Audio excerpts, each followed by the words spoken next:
एक बार फिर हम आप सभी के लिए एक नई वैकेंसी के बारे में जानकारी लेकर आए हैं।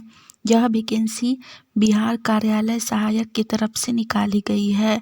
हम इस वैकेंसी से जुड़ी apply date, age limit, application fee, post details, education qualification, pay scales, application process, इन सभी के बारे में पूरी जानकारी देंगे।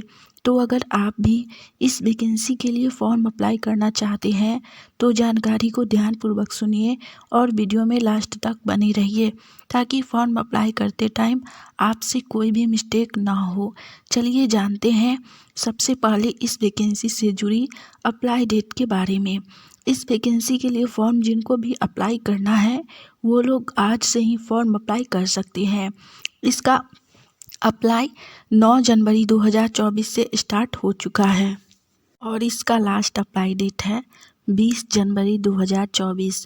जिनको भी फॉर्म अप्लाई करना है वो लोग आज से लेकर 20 जनवरी 2024 के बीच में कभी भी इस वैकेंसी के लिए फॉर्म अप्लाई कर सकते हैं। इसके बाद हम लोग जानेंगे इस वैकेंसी से जुड़ी एज लिमिट यानी कि आयु सीमा के बारे में। इस वैकेंसी में न्यूनतम उम्र 18 वर्ष रखी गई है और अधिकतम उम्र 45 वर्ष रखी गई है। जिनका भी एज 18 वर्ष से लेकर 45 वर्ष के बीच है वो लोग इस वैकेंसी के लिए फॉर्म अप्लाई कर सकते हैं। इसके बाद हम लोग जानेंगे इस वैकेंसी से जुड़ी पे स्केल्स यानी कि पर मंथ सैलरी के बारे में, मासिक वेतन के बारे में। इस वैकेंसी में 4 अलग अलग प्रकार का पोस्ट है और सभी पोस्ट के लिए सैलरी अलग अलग रखी गई है। सबसे पहला पोस्ट है केंद्र प्रशासक। इसमें आपको पर मंथ 30,000 रुपये सैलरी दी जाएगी। नेक्स्ट है मनोसामाजिक परामर्शी। इसमें आपको 22,000 रुपया प्रति मंथ सैलरी दी जाएगी। नेक्स्ट है कंप्यूटर ज्ञान युक्त कार्यालय सहायक। इसमें आपको 17,000 रुपया प्रति माह सैलरी दी जाएगी। और लास्ट है पारा मेडिकल पर्सन। इसमें आपको 8,000 रुपया प्रति मंथ सैलरी दी जाएगी। इसमें सभी पोस्ट में सैलरी बहुत अच्छी है तो आप फॉर्म अप्लाई ज़रूर कीजिए। नेक्स्ट हम लोग जानेंगे इस वैकेंसी से जुड़ी पोस्ट डिटेल्स के बारे में। इस वैकेंसी में 4 अलग अलग प्रकार का पोस्ट है। सबसे पहला पोस्ट केंद्र प्रशासक। इसमें एक पोस्ट है। दूसरा मनोसामाजिक परामर्शी। इसमें भी एक ही पोस्ट है। तीसरा है कंप्यूटर ज्ञान युक्त कार्यालय सहायक। इसमें भी एक ही पोस्ट है।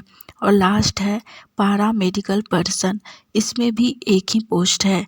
आप इनमें से किसी भी पोस्ट के लिए फॉर्म अप्लाई कर सकते हैं।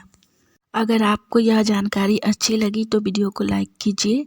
साथ ही अगर आप लोग आने वाली ऑनलाइन या ऑफलाइन सभी प्रकार की वैकेंसी की जानकारी अगर सबसे पहले चाहते हैं तो चैनल को सब्सक्राइब करके नोटिफिकेशन ऑन कर लीजिए ताकि हम जैसे ही एक नई वैकेंसी की जानकारी लेकर आए तो वो सबसे पहले आप तक पहुँचे और आप उस वैकेंसी के लिए फॉर्म अप्लाई करके जॉब की तैयारी कर सके। चलिए नेक्स्ट जानते हैं हम लोग इस वैकेंसी से जुड़ी एजुकेशन क्वालिफिकेशन यानी कि शैक्षणिक योग्यता के बारे में, एलिजिबिलिटी क्राइटेरिया के बारे में।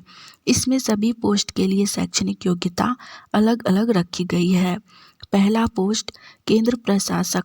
इसके लिए शैक्षणिक योग्यता स्नातक पास रखी गई है लॉ से या फिर समाज कार्य से या फिर समाज शास्त्र से या फिर सामाजिक विज्ञान से या फिर मनोविज्ञान से।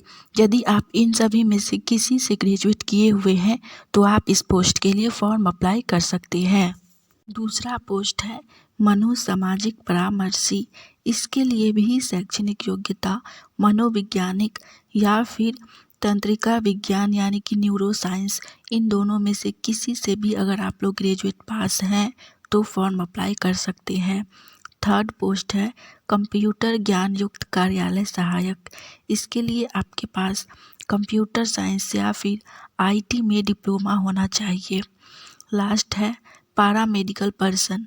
इसके लिए आपके पास पैरामेडिकल में प्रोफेशनल डिग्री या फिर डिप्लोमा होना चाहिए तो ही आप इस पोस्ट के लिए फॉर्म अप्लाई कर सकते हैं। लास्ट हम लोग जानेंगे इस वैकेंसी से जुड़ी एप्लीकेशन प्रोसेस यानी कि आवेदन प्रक्रिया के बारे में। इस वैकेंसी में एप्लीकेशन प्रोसेस ऑफलाइन रखी गई है, यानी कि इस वैकेंसी के लिए आप फॉर्म अप्लाई घर बैठे बैठे ईमेल के माध्यम से कर सकते हैं। फॉर्म अप्लाई करने का ईमेल एड्रेस है dpo2016@gmail.com। इस ईमेल एड्रेस पर जाकर आपको पूरा डिटेल्स भर देना है और फिर अपना डॉक्यूमेंट, जो भी डॉक्यूमेंट है साथ में, अगर आप ग्रेजुएट किए हुए हैं तो उसका मार्कशीट या फिर आपके पास पैरामेडिकल का डिप्लोमा किए हुए उसका, सभी का आपको फ़ोटोकॉपी अपलोड करना होगा और फिर पोस्ट कर देना है। आपका फॉर्म अप्लाई हो जाएगा। चलिए आज के लिए इतना ही। जो भी लोग एलिजिबल हैं वो लोग इस वैकेंसी के लिए फॉर्म अप्लाई ज़रूर कीजिए, क्योंकि यह वैकेंसी बिहार की है। साथ ही आपको एक कार्यालय के अंदर ही वर्क करना पड़ेगा। फीमेल आप लोगों के लिए यह जॉब बहुत ही अच्छी है, तो आप लोग फॉर्म अप्लाई तो ज़रूर ही कीजिए। चलिए आज के लिए इतना ही। मिलेंगे हम आप सभी से फिर से एक नई वैकेंसी की जानकारी के साथ। जय हिंद।